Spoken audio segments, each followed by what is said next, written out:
Hola, ¿cómo están todos? Acá estamos en este momento con una querida amiga del corazón, porque de mi bella Italia solo tengo que lindas palabras.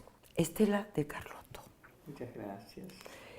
Lo cual para mí es un honor y un placer, porque viniendo de un país donde se respetan las abuelas, donde se respeta el trabajo hecho de tantos años, era algo impensado en mi vida que Dios me regalara eso. Te dejo todo a vos, porque ¿cómo hiciste? ¿Cómo tuviste esa paz tantos años para hacer lo que hiciste de tantos nietos, de tanta persona y de tantas almas tras tuya que vinieron a ayudarte?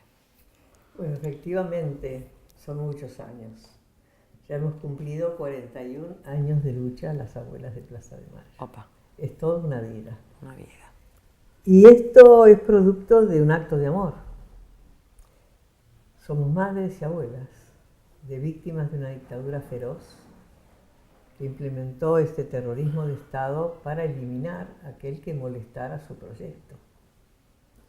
Y cuando a una madre le tocan un hijo y si además un nieto, ahí no hay pausa más que buscar.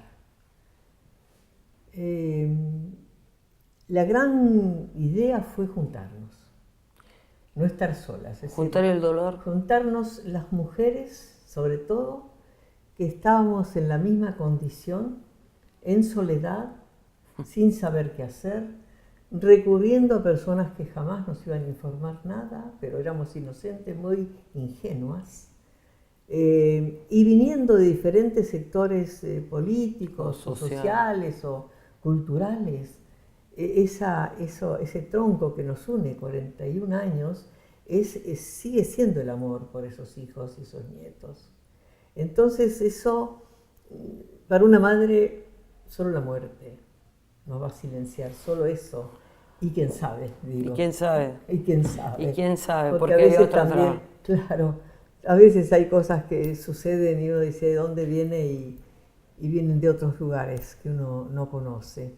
Entonces, yo soy parte de eso, cuando me reverencian, porque eso, tus palabras me conmueven, pero también me causan un poquito de pudor porque yo soy una más. Lo que pasa es que tenemos cada una nuestra forma de ser. Yo me vuelvo a mi infancia, yo siempre fui así activa, de querer ayudar al otro, a mi compañerito de escuela que no sabía, lo traía a mi casa. Fui catequista a los 11 años, enseñé el catecismo a chiquitos que tenían 2 años menos que yo, nada más.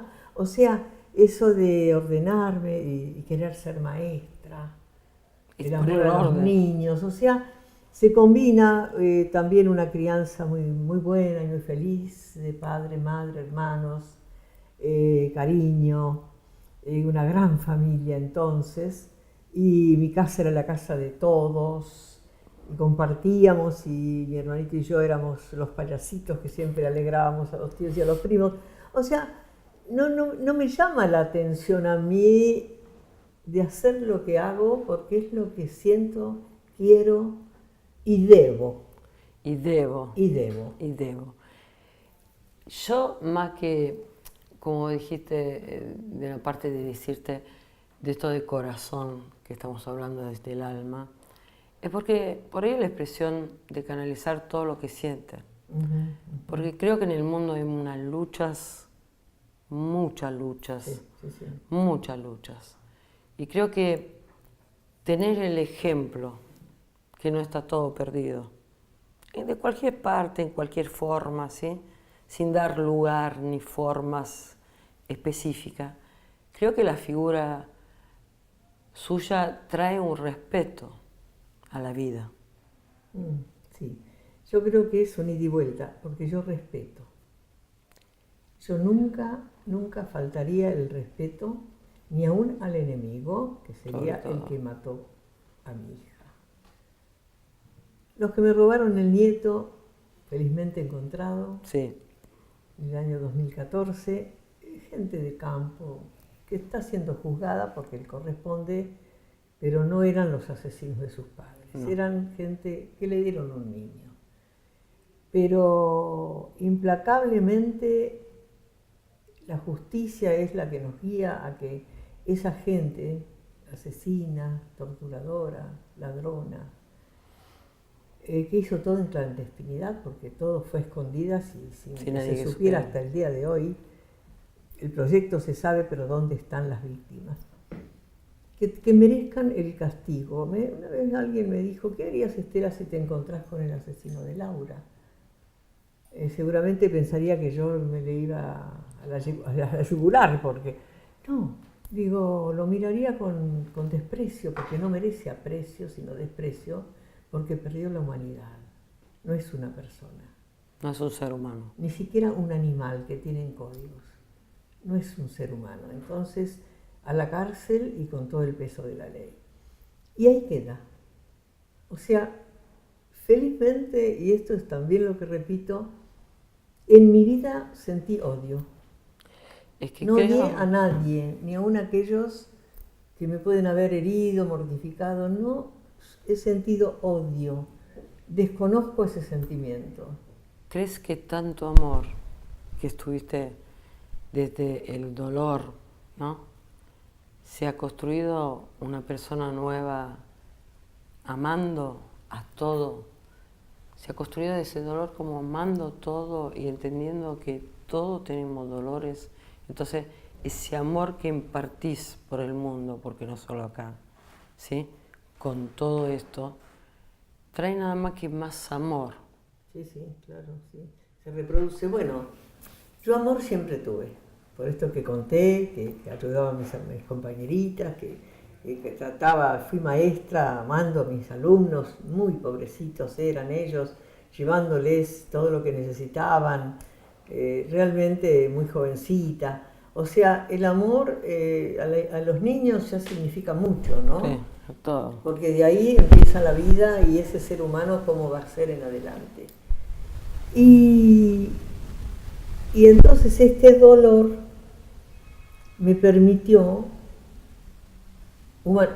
hacer universal Más amor. ese amor, hacerlo crecer. Y hay algo que es un ingrediente muy importante, que es el orgullo que siento por Laura, por mi hija Laura. Ella me dio su ejemplo. Ella me hizo cambiar en muchas posiciones ideológicas, no humanas, ni mucho menos, No, sino de ideología. Ella, con sonrisa, no, mamá, eso no es así. Entonces yo la entendía, y esto lo repito siempre, en una de las tantas veces que con su papá, mi esposo, le decíamos, tenés que irte de la Argentina, te van a matar, están matando a tus compañeros. Ella estaba en la Juventud Universitaria Peronista en la Universidad Nacional de La Plata. Estaba siguiendo el profesorado de Historia. Conversando, ya se había casado, se casó a los 18 años, muy jovencita. Jovencita. Yo creo que tendría 19 años, y conversando, tomando en una de las calles de La Plata, la ciudad donde vivo. Laura, tenemos todo para que te vayas, te tenés que ir, te van a matar, ¿no? Lo que pasa es que también es un incrédulo, ¿no? No, claro, nosotros queríamos salvarlos porque estábamos viviendo en una ciudad donde yo, que era directora de una escuela, mis maestras venían llorando por los espectáculos diurnos que daban de matar y arrastrar a las víctimas y que no aparecían más. O sea, una maestra le dejaron una vez, le tiraron 2 chiquitos, téngalos, ya los vamos a venir a buscar. Nunca vinieron, los llevó a la casa cuna. O sea que vivíamos en un ambiente de terror y miedo por nuestros hijos. Entonces ella me dice, mira mamá, no me voy a ir porque mi proyecto está acá. Pero yo te quiero decir algo, nadie quiere morir. No. Todos tenemos un proyecto de vida, pero sabemos que miles de nosotros vamos a morir y nuestra muerte no va a ser en vano. Y no tiene que ser en vano. Y no fue en vano, y por eso me enseñó ella a respetarla, a cuidarla hasta donde se pudo, pero me comprometí en su tumba a no llorar vanamente, sino a luchar todos los días de mi vida por la justicia a ella y sus compañeros y para encontrar su hijito. Y en eso estoy. A veces estás disfrutando a tu nieto. Claro, ahora tengo la bendición del regreso de Laura con él, porque él está, la sangre de Laura está en sus venas. Pero encontrar ese nieto, porque digamos que para mí usted representa, como dijo, 41 años, pero de fluir de la sangre de estas personas que hicieron esto, porque esto, vamos a ser claros, no siendo de acá, no haber vivido toda la vida acá, no me acuerdo en qué año un tío mío me dijo no vuelvas a la Argentina porque hay desaparecidos, y yo le dije, es hermosa Argentina. Por favor, claro, le dije. ¿Qué me está diciendo? Es hermosa, es hermoso Buenos Aires. Sí. No entendía, no podía comprender qué era. Después, bueno, comprendí porque, bueno, fue como público. Claro, pero uno público, no comprende. Entonces, ¿cómo, con la misma inconsciencia mía de decir, hay desaparecidos, yo decía, ¿de qué me habla este hombre? Es una cosa extraña. Extraña. Nace acá en Latinoamérica esa palabra. Es como que... desaparecido. Claro, yo decía, ¿de qué me habla, tío?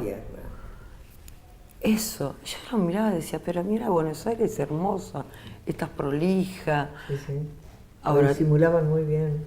Pero perfecto. Sí, entonces, sí. realmente decía, me gustaría de prolijo como estuviese Italia. Porque yo podía salir a cualquier hora, estaba todo ordenado acá. En Italia ya se sabe que hay horas que uno tiene que tener más cuidado. Lógicamente, yo venía unos meses, veía tanta diferencia, pero cuando vos me estás contando todo esto, ¿cómo se pudo ocultar tan bien todo esto? Bueno, no sé, sí. si por ahí me... En realidad lo quisieron ocultar, no pudieron. Pero realmente lo hicieron con un tiempo... Lo hicieron, lo prepararon, esto fue muy bien planificado, claro, esto no fue casual, una dictadura más, no, esto fue una cosa en toda Latinoamérica. La mayoría de los países tuvieron dictaduras simultáneas. La más feroz fue la nuestra en cuanto a número y forma. Se crearon más de 600 centros clandestinos de detención. 600. En todo el país, que no era un Auschwitz, no. Era en un lugar que podía ser como en el caso de Laura, que estuvo en un determinado lugar que se llamó La Cacha, porque lo bautizaban. ¿Por qué le pusieron La Cacha? Porque había un dibujito de la bruja Cachabacha que con una varita hacía desaparecer la gente. Era un dibujito, le pusieron La Cacha. ¿Y qué era La Cacha? Era unos galpones abandonados de Radio Provincia de La Plata, y en esos galpones se instalaron su centro de tortura y muerte y nacimientos de bebés. Entonces estaba cerca, no digo cerca de mi casa, pero estaba, y quién sabía que ahí adentro estaba ocurriendo, era todo muy cerrado, muy escondido. A la gente, los medios monopólicos le decían que eran terroristas, asesinos, sí, etcétera, etcétera. La gente se escandalizaba. Claro. Y además traía también odio eso. La costumbre de tener militares en los gobiernos también reinaba, porque, insisto, desde 1930 permanentemente golpes de Estado hemos tenido. Esta es la democracia más larga que tenemos, la actual. Si podemos decirle democracia, porque se votó. Se votó, sí. Bueno, y el ocultamiento era eso, ¿no? Nosotros queríamos que el exterior supiera, pero de acá no salía nada. ¿Cuándo se nos presenta la oportunidad? En el Mundial 78.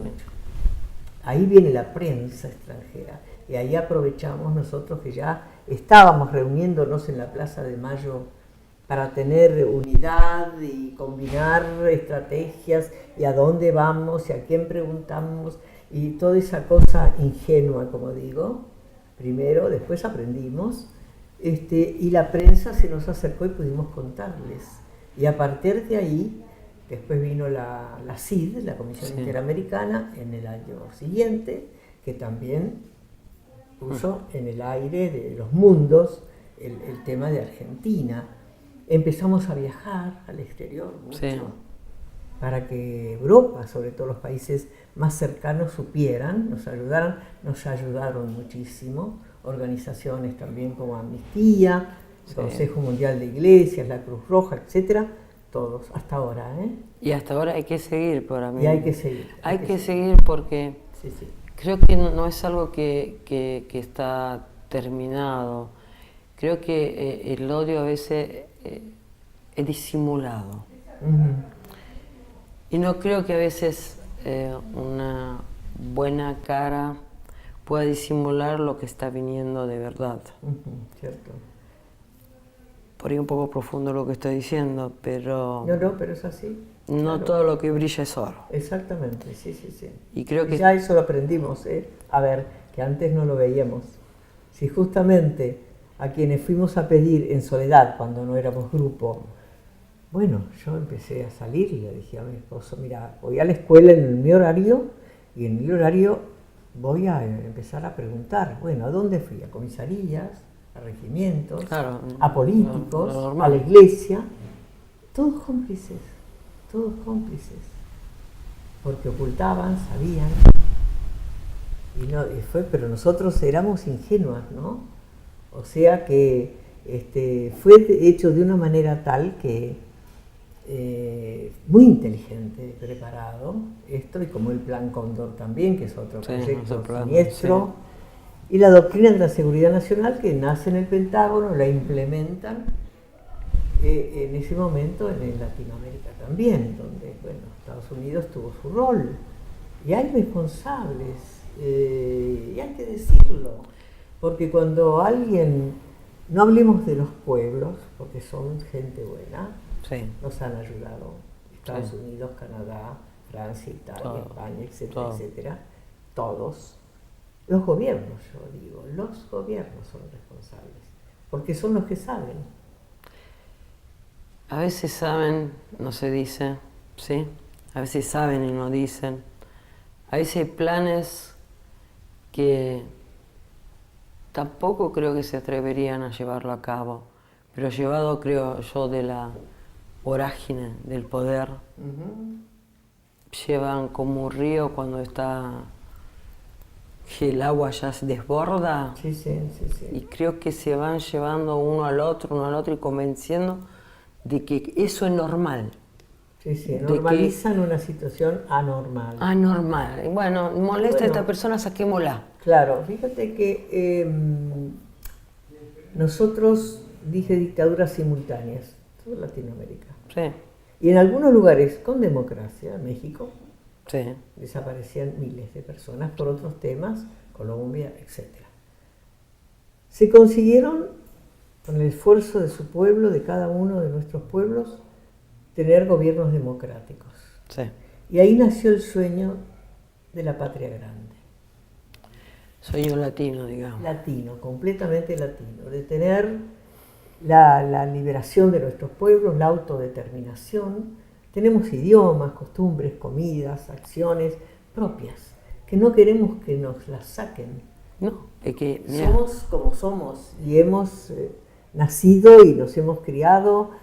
Argentina tiene una personalidad como país, y lo mismo tiene otra Chile, y tiene otra Uruguay, y así para arriba. Pero el sueño de la patria grande vino con gobiernos muy buenos, y hoy ya casi no existen. El sueño se derrumbó. Fíjate un poco eso. Por ejemplo, estabas hablando de la identidad argentina. Mi tía era profesora de filosofía y letra, decía Argentina, castellano. Español, decía tía, no, castellano. Claro. Una identidad. Sí. Es una identidad. Sí. Y decir tu nombre en el mundo es también decir una identidad. Yo no quiero ni halagarte ni hacer, pero tenés que entender que... Tiene una responsabilidad enorme. y me doy cuenta. ¿Entendés? Pero la asumo porque no es que a mí me cueste, yo Es que soy no, así. elegiste. Yo soy muy respetuosa, insisto, y además maduro mucho lo que es bueno, lo que no se debe, las estrategias, la humanidad, no enojarnos, sino ser firmes pero tiernas a la vez, ¿no? Y que la cosa es así. Creo que con esa firmeza y esa ternura, después de 41 años, creo que tu destreza interior has hecho que la sabiduría del mundo pueda comprender. Pero hay un plan después de 41 años que vos estás hablando, que veo que como casi cíclico, que vuelve al mundo, no solo acá, en el mundo vuelve. Sí, estamos convulsionados. Sí, Convulsionado. Es como que tuviéramos que tener muchas estelas de Carlotto y madres en muchos lugares. Sí, hay, ¿eh? Hay muchas, porque Ay, el tema de la mujer, Sí, ya estamos del por rol de la mujer, del protagonismo de la mujer, se ha acrecentado muchísimo. Y así como nosotros tenemos el pañuelo blanco, en Italia está el negro, y en otro lugar, y en Turquía las madres de los sábados, y toda una imitación de una lucha femenina que nos preguntan por qué, ¿dónde estaban los hombres? Los abuelos, los padres. Buena pregunta. No quisimos que vinieran porque nuestro ejemplo de ser implacables y venir, aún sabiendo que corríamos riesgo de morir. Sí. No, nadie quería morir, al contrario, pero tampoco nada. Quedarse sentada. Claro. Entonces, en la plaza, cuando los primeros tiempos nos reuníamos y había estado de sitio, había que caminar y nace esa ronda. Y después nace un pañuelo para identificarnos y no confundir a aquellos que podían venir en otro sentido muy peligroso, que lo hubo. Lo hubo. Lo hubo, como no, infiltrados y entregaron. Sigue habiendo, murieron. creo. Sí, claro.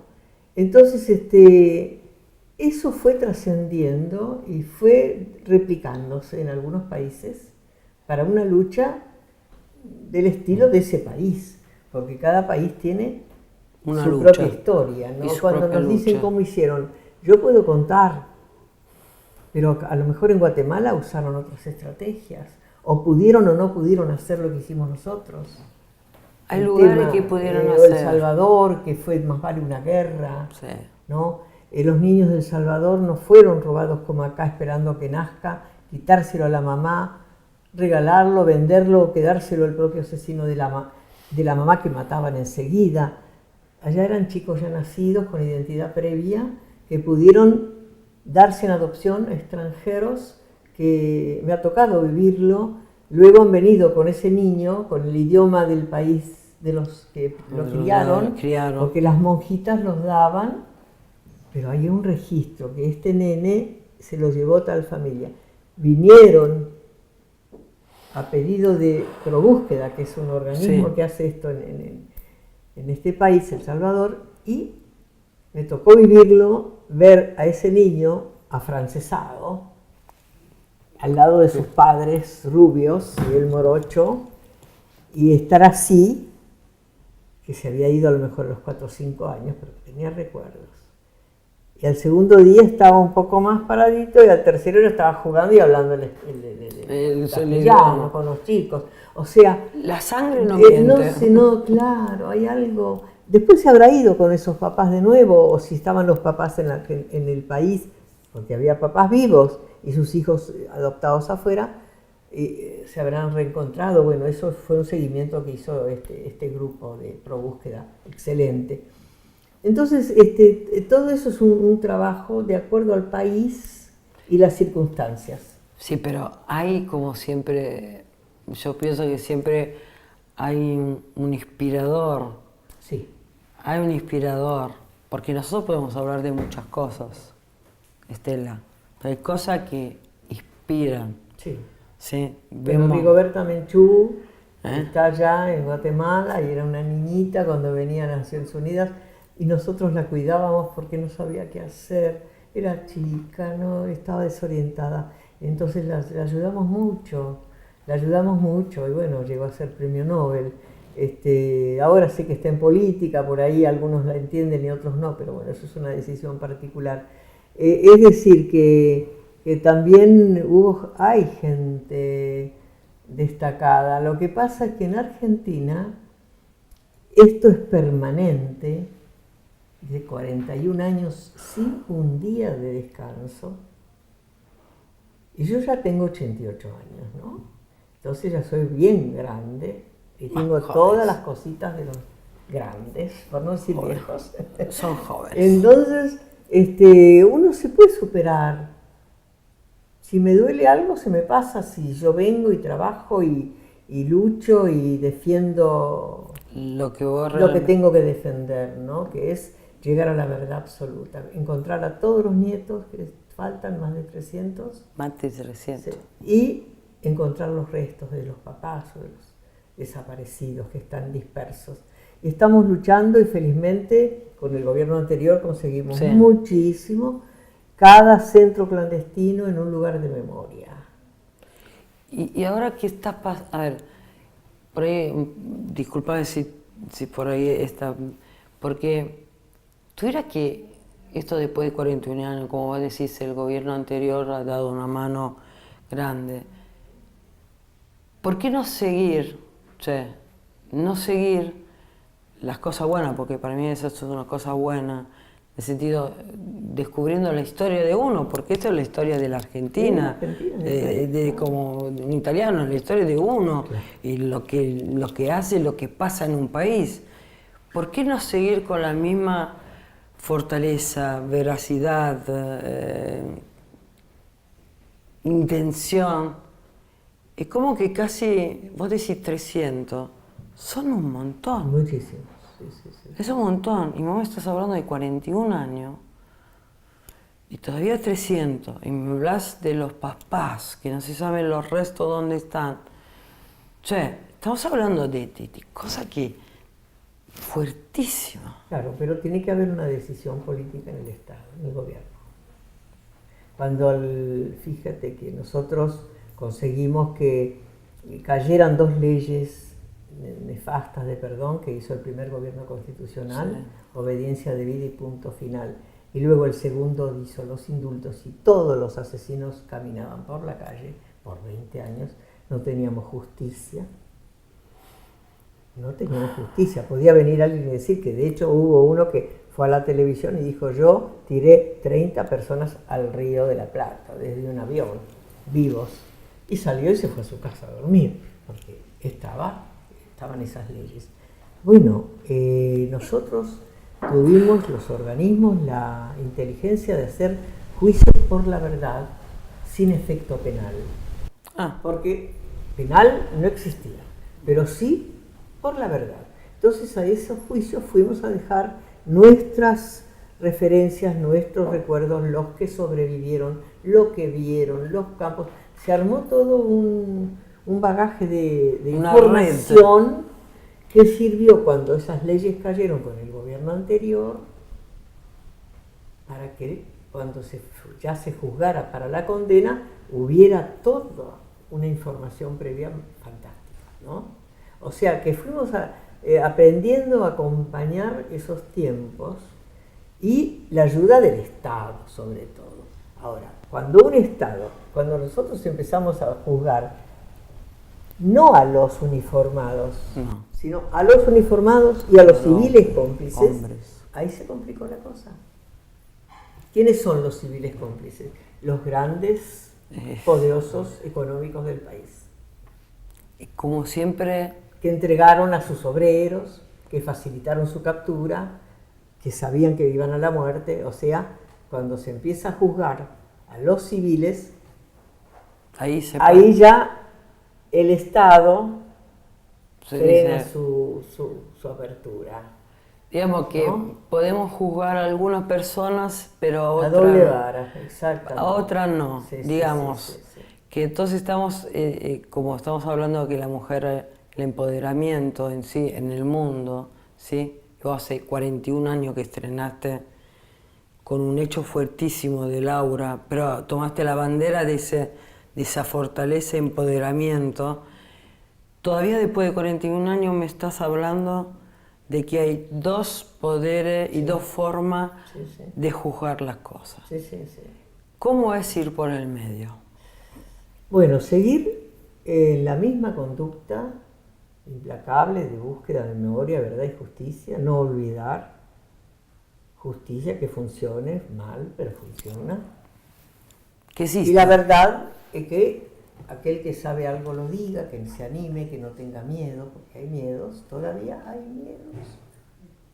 Entonces, si el gobierno, el que gobierna, no está dispuesto a colaborar, ya el parlamento que representa ese gobierno tampoco colabora, la justicia que puede ser también un poco cooptada, y entonces se hace todo un camino mucho más difícil, mucho más de retroceso, de volver para atrás.